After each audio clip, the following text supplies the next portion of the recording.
Indiana is getting closer and closer to the edge of that bubble, and it feels like it's going to pop pretty soon. Things are not going well, and we're here to talk about it. Welcome back to the House of Hoosier podcast, presented by the Field of 68 Podcast Network.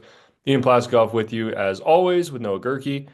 And yeah, Northwestern happened. 72 to 68 loss at home to a 3-13 Big Ten team. Uh, yeah. Best way to say it. You weren't even there. You were covering the Indiana Pacers, and yeah, this one was ugly. It felt like Indiana in the first half had a chance to put Northwestern away. They were hitting shots, and when you shoot 60 something percent from the field in the first half, you feel like you should be up by a little bit more than 9 points, and they weren't. They couldn't find a way to get stops. They never really put Northwestern away, and that was an issue because when you look at that and you shoot 60% from the field and you're only up nine, if you have a bad shooting second half, you probably feel like you're not going to win that basketball game. And that's exactly what happened. I'm sure people in the second half didn't think they were going to shoot as poorly as they did, to at least end the game. But you can't allow them to hang around in that game, especially when you have such a good first half. So it felt like Indiana maybe got a little bit too comfortable with their lead and just never really put them away. Yeah, I was not there. I'm now, oh, Indiana's now 0-3 when I'm not there and you are. So maybe that's Maybe I'm the problem. maybe both of us are the problem in our own way. I was covering the Pacers game for class, and it was so bad in the second half of the Pacer game that we turned on the IU game up in the press section to just keep an eye on it and just saw it all unravel. And I didn't see the first half, but that was really all I needed to see. Um, No, it's interesting. Our colleague here in the IU Sports Media program, Brooks White, put out a really interesting piece for one of our student media outlets about how Lamar Wilkerson is so good that it kind of makes the team worse because so much attention is on him and the rest of the team is so inconsistent that when Lamar Wilkerson doesn't play well, it goes terribly for the rest of this team. That's on the HoosierNetwork.com, by the way. And a big shout out to Brooks White. You look at Lamar Wilkerson in this game. Sure, he had a great first half, um, but he shot 0 of 9 in the second half with 4 points, 0 of 4 from three. And what does the rest of the team do? Nothing really. I mean, the team shot 2 of 15 to finish the game. When he was playing well in the first half, it was fine. It was a competitive game. Indiana was leading for the most part. But we found that Indiana in the second half has really become one of the more concerning stories of this team. Is after halftime, things go downhill, especially when they have a lead. Is that because Lamar Wilkerson gets more attention on him after the break? Maybe. But that's also, I mean, these role players need to play a bigger role and step up because Wilkerson can't do everything by himself. I mean, Indiana women's basketball for the first few, like 10-ish games of Big Ten play, it was Shea Chesky and nobody else. But in the last six or seven games, they've figured that Shea Chesky can be Shea Chesky, and then other people have been able to find their groove, and then they've won five of their last seven. Indiana men's basketball has not done that. It's been Lamar Wilkerson and Lamar Wilkerson. See, what's weird about this is that with the women's team, it felt like Shea had the ball in her hands every possession, and every now and then they'd get an open look for one of the role players, but really they wouldn't get much separation either. For Indiana, there are opportunities for these role players to make plays and make shots, and they're just not doing it. Nick Dorn went 2 for 7. He only shot the basketball twice in the second half. Tucker DeVries went 2 for 8 in the second half, 1 for 5 from three. I think Conroy actually played really well. I'm surprised we didn't see more of him on the floor. I thought he played extremely well. But there are opportunities for these role players to do something on the floor. If the defense is honing in on Lamar Wilkerson, that opens up the floor for a lot of other off-ball action to get people open. And the column was awesome by Brooks and talking with him, and I can't say he's wrong. Like if Lamar Wilkerson isn't scoring 30 points a night, Indiana struggles to score the basketball and they struggle to close out games as well. I don't know if they get too comfortable. Like you said, I don't know if they hone in on Lamar Wilkerson defensively and leaves Indiana like searching for answers. But at some point, I mean, we are 3 games away from the regular season being over. How do you not find a second identity on the offensive end? How do you not find a secondary way to score the basketball if your number one option's taken away? How do you not have a game plan or a style to get you to be able to score points when your number one scorer can't score? There are other teams in the country that have no problem with that right now. And I'm not comparing Indiana to like the Michigans and the Purdues and the Dukes and all them. How about Northwestern? Nick Martinelli was their offense. They went through him, but they had other guys step up and hit big shots. West stepped up and hit three threes. He averaged 4 points a game coming in. He stepped up and hit big shots. I mean, you have to find ways to score without your leading scorer being the only one being ball dominant.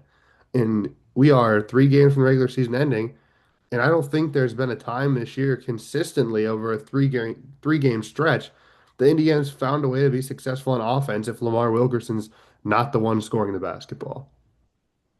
In that 4 game stretch where Indiana really built its resume against Purdue, and UCLA, and USC, even though they lost that game, Nick Dorn was fantastic. He was the second option behind Lamar Wilkerson. He was a shooting threat. He could space the floor. Connor Enright was also fantastic defensively. He was scoring the ball well. He was dishing out assists pretty often. You look now, Nick Dorn has missed 31 of his last 37 shots since that 4 game stretch. Connor Enright has really been non-existent for the most part. Been fouling more defensively, hasn't been scoring as much. I mean, he had a stretch of a couple games in a row in double figures and keeping those assist numbers up as well. That hasn't been there. So that's kind of where the rest of your team went. Tucker DeVries has kind of been leveled out for the past couple of weeks, few weeks maybe, of like, this is what you're going to get out of Tucker DeVries, regardless of who you play or what kind of night it is. But Nick Dorn and Connor Enright have been those, fluctuating players where they could have a great night or a bad night or a couple of good stretches. It's been bad in the past however many games since that 4 game stretch. Um, is there room for concern? Absolutely. Is there a chance that they come back and bring the fluctuation back to the positive side? Maybe. But that's part of the reason why Indiana has struggled as of late, and part of the reason why Lamar Wilkerson has so much attention on him. When Nick Dorn has missed 31 of his last 37 shots, not as much desire to guard him as closely as you would Lamar Wilkerson. I think right now, if you're guarding Indiana and scouting Indiana, it is put our focus on Lamar, and if people hit shots, we'll make adjustments from there. But they haven't proven to be able to do that in the last even like 4 games, maybe even 5 games. Who's 5 games back? Wisconsin, even. Like, I would hedge ball screens on Wilkerson, trap him up towards the top of the key, and let everybody else try to score because Dorn had the big stretch. Enright was better offensively, not just scoring, but assist numbers wise too. If you haven't seen that of recent, it shouldn't be that hard to guard. And right now, I think in the conference, Indiana may be one of the easier teams to defend in the conference, which is crazy to think about because at the beginning of the year, and even towards the middle stretch of Big Ten play, knocking down a bunch of threes. There's a lot of off-ball movement. This team's hard to guard because they can shoot the three so well. You've got to be with them every step of the way. This team has slowly turned into one of the easier teams to guard in the conference. They have scored 64 points, 68 points, and 51 points in the last 3 games. They've not scored over 70 points in the last 3 games. I get the two of those are to top 10 teams in the country. I understand that, but that's not a sign of positive anything. That's not a good sign at all. And the key common factor in that is that If it's not Lamar Wilkerson, they can't find anybody else. And I think it's just becoming easier and easier for teams to guard this Indiana team. And saw it with Northwestern. In the second half, they found out a game plan and they stuck to it. Well, let's see what it's done in the computer rankings, and it's not good. In the Ken Palm, 43 now between San Diego State and VCU. You are, let's see, 2 spots behind Clemson, 3 spots behind UCLA, 4 spots behind Ohio State. And then up in that region as well with Ohio State, Santa Clara, Auburn, Texas A&M, Georgia, Wisconsin, Miami, etc. You're down in the bubble now. You have good opportunities to climb back up, but that is the border. Like you're in the company of VCU, New Mexico, Cincinnati, Washington, San Diego State, as opposed to where you were last week when it was Wisconsin, Auburn, Clemson, Kentucky, even Miami. I mean, that's a different group. And then in the net, now that you have that quad three loss, which actually looks like it got moved up to quad two with Northwestern winning. Uh, yeah, it looks like Indiana is still undefeated in quads three and four. Uh, but you're now 38. The net rankings are much more kind to Indiana. They're between UCLA and Ohio State in the company of Texas, Clemson, Auburn, Wisconsin, San Diego State, and New Mexico down at 43 and 45. So a little more generous on the net side. Uh, and I think part of that is because Northwestern got upgraded to quad two versus quad three. Yeah. I mean, the Matrix and the analytics still have Indiana around where they should probably be to make the NCAA tournament. The issue now becomes you do have two quad one opportunities left. And I talked about this yesterday in the media school. What gives you an idea or confidence that Indiana wins the next three, or two of the next three, or three of the next four if it goes to the Big Ten tournament? What did you see in the second half that makes you think that they can do that? Now, I will say, Josh Pose mentioned it, fellow media school member. It would be the most Indiana basketball thing ever to beat Michigan State on Sunday and carry the momentum into Minnesota and then have that game come down to being Ohio State. It would be the most Indiana basketball thing ever because essentially that Northwestern game and Michigan State game cancel out, right? With a quad one and now a semi quad two loss. They just cancel out. You get to win over a top 15 team. You beat Minnesota because of the momentum. Now you get Ohio State. But my question was, what in the second half did you watch that made you think and confidently say that you think Indiana could beat Michigan State on Sunday?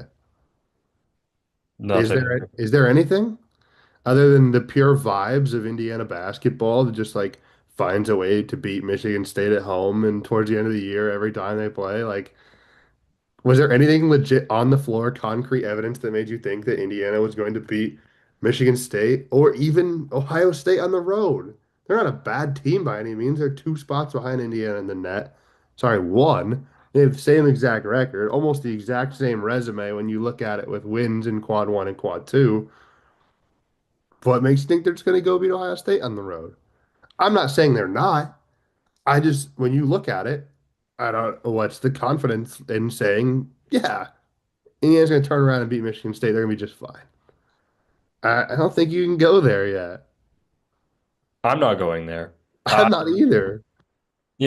Sure, there'll be a better crowd for Michigan State, you would hope.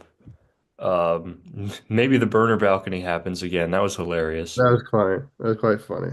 Uh, yeah, I don't know. The first time Indiana played Michigan State, the first half was all right. Trailed at the half by 7, I think, and then second half they got run out of the gym at the Breslin Center. Will that be a little different because you're working with a home crowd that is rooting for you to make the tournament? I think it could be one of the best crowds of the year. But this is an Indiana team that has been really bad as of late. It's been really one player focused. And what program loves to take advantage of teams that are one player focused with strong defensive presence and then a well-rounded balance on both ends of the floor? I would say Michigan State. Yeah. That's just my guess. We've got some reactions from our Instagram page that our producer Henry Thess wanted us to make sure we got in. So let's go through these real quick before we turn our focus to Michigan State. We've got Michael underscore 5E said, "We blank suck. Wilkerson couldn't hit a fish in a barrel in the second half. Season over." What are your thoughts? That's a creative one. It is creative. Season Uh, over? Not yet. I Just don't think wait. no. Just wait. Like, all we just said about how they're not going to beat Michigan State. I'm not going to say they can't beat Michigan State. I'm just saying I didn't see anything that makes me think that they're going to beat Michigan State. But the season is far from over. We've seen crazier things happen. They've still got 3 games left on the schedule. If they win 2 of them, you're probably right in the bubble. Then you got the Big Ten tournament. That's my thought. So season over? No. Second half was brutal. We have Oscar Eggold said glorious, known Indiana hater. We have a crying emoji. Worst no call I've ever seen in person, but we should have never been in that situation. That is a reasonable take. Who said that? That is from Jordan Gelfeld. Gelfeld. That's a reasonable take. Yeah, Jordan, I think that is the perfect take to sum up the Northwestern game. I think that's the best possible way you could sum it up. It was an awful no call, one of the worst ever, very obvious, but Indiana never should have been in position to have a no call decide that game. Fully agree. Great take. Yep, the center official was in bad positioning. He probably should have been 1 to 2 more steps towards the baseline. That way you could see that arm coming across. And you know, if a guy goes like this and immediately puts his hands up, you know he did something. Like, if he just stays there and plays defense, cool. When a guy's shooting and he immediately throws his hands up, probably a foul. It's been posted all over everywhere. It was a bad call, but when you go two for your last 15, you're going to be put in that situation against a team that Indiana was miles better than. Lamar even said in the press conference. He said, "No way in hell we should have lost that game." And he was right. You probably shouldn't have. And then I don't even know if you want to entertain this last one, but Andrew Lauren 04 said Mike Woodson was scapegoated. We can just Hmm. okay, that's an opinion. That is one of the opinions to exist. I don't think the two have any correlation, so we're gonna move on from that one. I don't think the way that Northwestern game ended and the way the season has gone this year has anything to do with Mike Woodson. This is an entirely brand new roster. It's not like Darren DeVries took over Mike Woodson's roster and then is doing this. This is his roster too. This has nothing to do with Mike Woodson. We'll move on. Yeah, I'll agree with you there. Unless you have anything, but Oh, I've got that's nothing. okay. We'll move on. You know, Mike Woodson's era is over, except for Jordan Rayford, if you want to count that. Uh, and part of the recruiting of Trent Sisley, if you want to count that too. I don't know. But yeah, this is a new team. Uh, Mike Woodson's doing wonderfully in Sacramento. They're So doing a great job going for the #1 pick. yeah, I need them to keep winning a little bit for my Pacers to feel a little better. But anyways, that's the only Mike Woodson stuff that matters here. But things that Mike Woodson teams did do was beat Michigan State randomly when it mattered a lot. And that has a chance to happen here on March 1st. Indiana, Michigan State feels like that game at home is always either close unnecessarily or an Indiana blowout win. I don't know why. It always feels close though. I think we talked about this earlier in the year when Indiana went to Michigan State. But this time you need it. This is a season. I mean, every game from now is a season saving win if you pick up a win, and a season ending loss if you lose. So I think we've reached the point where you can stop shoving games aside unless you beat Michigan State and then the cancels out Northwestern. Then the last two were you can't shove them aside. But yeah, this is a tough team in Michigan State. Home crowd will be big, I think. I was wondering about the crowd. I think the crowd will show up because they always do for the big games, but What does the crowd look like for the Minnesota game if they get blown out in this Michigan State game? What what does the crowd look like for that game? I It's was I was looking at ticket prices a couple so or last week or maybe even before because my parents asked about or I asked them about going to a game if they wanted to, and I'm like, well, if you want to go for a low price, you might want to go to Minnesota on Wednesday night. You could get in for like 15 bucks. Michigan State was not that. It was in the hundreds.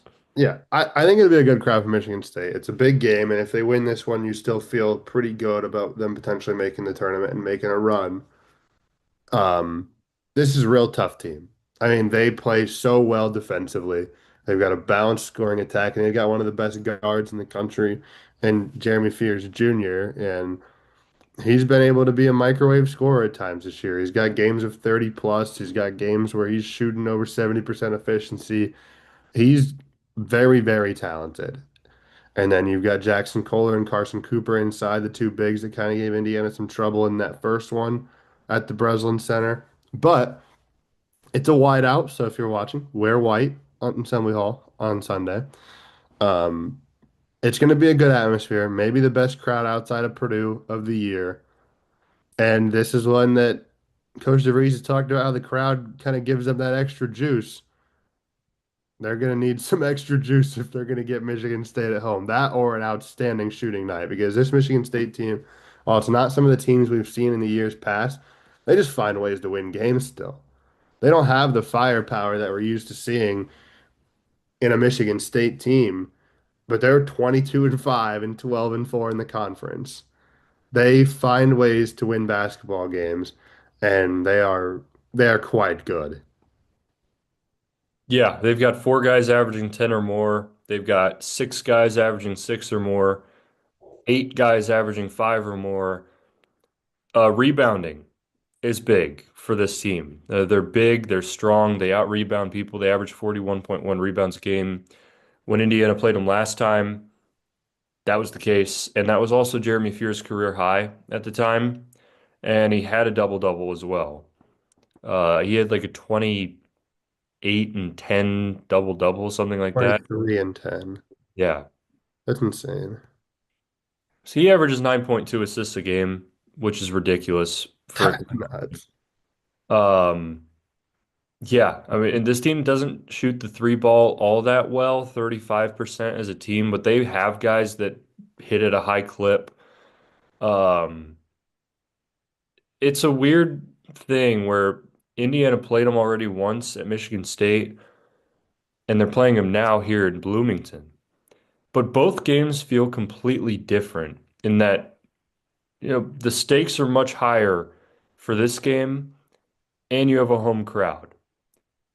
When they played at Michigan State, sure the stakes are high. It's a big matchup on the road, but it didn't mean really that much in the long run when they played. Difficult for any team out there. Um, so it's different, and we'll see. Like there are so many factors that we don't know how they'll impact this game. But I think the crowd and the ability to step up to the moment in this case, those are the big two. How can this team handle the noise, literally and figuratively?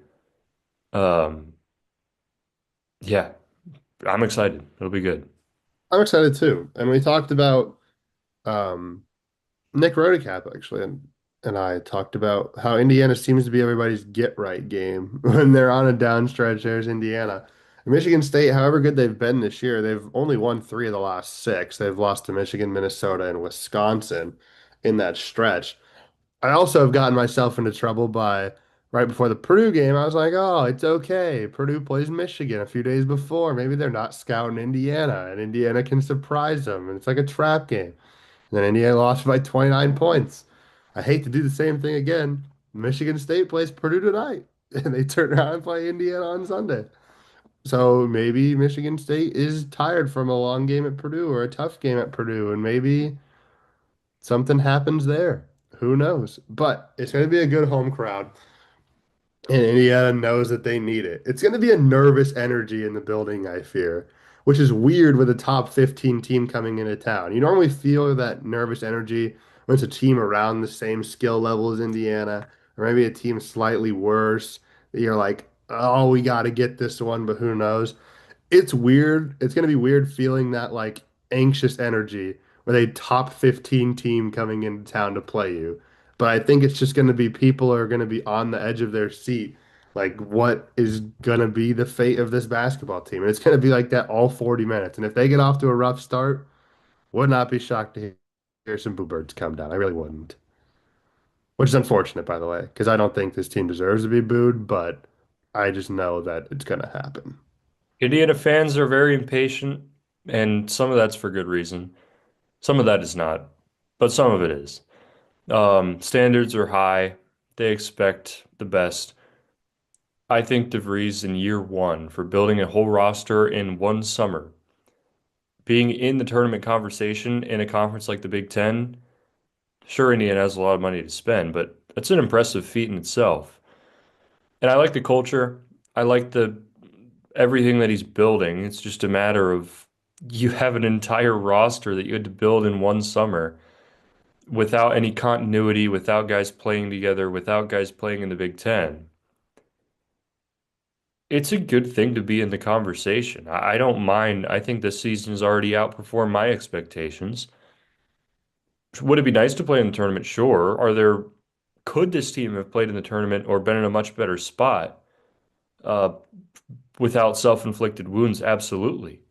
But some of that is just pains from being so new. It's one of the things that when you put it in retrospect and you look as the season as a whole, you could argue and say it was somewhat of a success. And I know that Indiana basketball fans have that high expectation of winning and being in those conversations. I don't know where that expectation comes from. Like I get that it's a historic program and you've had those seasons in the past, but when over the last 5 years even have you felt like you had a national championship contending basketball team? Like your expectations should be to the spot where the program is right now. First year head coach, entirely brand new roster. He makes a tournament, year one success, in my opinion, if he makes tournament. And if he misses a tournament by a game and he's on the bubble, it's not entirely a failed season. He didn't fall out. He didn't win 5 conference games. They didn't really get embarrassed. Well, they did against Purdue, but like they weren't the laughing stock of the Big Ten at times. They were competitive in most of the games. I don't think that he's done a bad job at all. And I get that there's the impatience and you want results quickly. You also got to be realistic. And you also got to put into perspective of how this team was constructed, how quickly this team was constructed, and the circumstances that they're under. These are 10 new guys that have never played with each other before. And they're almost going to make the big NCAA tournament, and they still can if they find a way to win some of these next few games. Yeah, I mean, I don't think you can say this season is a failure by any means. I mean, by any means, maybe, but like being realistic, I don't think it's a failure. Well, Michigan State has a lot of implication on how people think of the season. That'll be on March 1st, broadcasted on CBS, 3:45 p.m., I think. Sound right? Yes, 3:45 on Sunday. Let's hope it's not Spiro Ditas. Real ones know. Ian Eagle would be fantastic. Kevin Yes. Harlan would be great. Uh, We're still awaiting an announcement on that, actually. it should be in the next 3 or 4 days, I would assume. Oh, yeah, the game's in 4 days. You know how CBS is. This is true. Indiana, Michigan State, a lot riding on that one for NCAA tournament hopes, and we'll see you after that. But Indiana loses to Northwestern. The season is on the ropes, and a chance to bring it right back with a big win over Michigan State later this week. For Noah Gerkey, me and Plaskoff, another episode of the House of Hoosier is in the books, and we'll catch you after Indiana.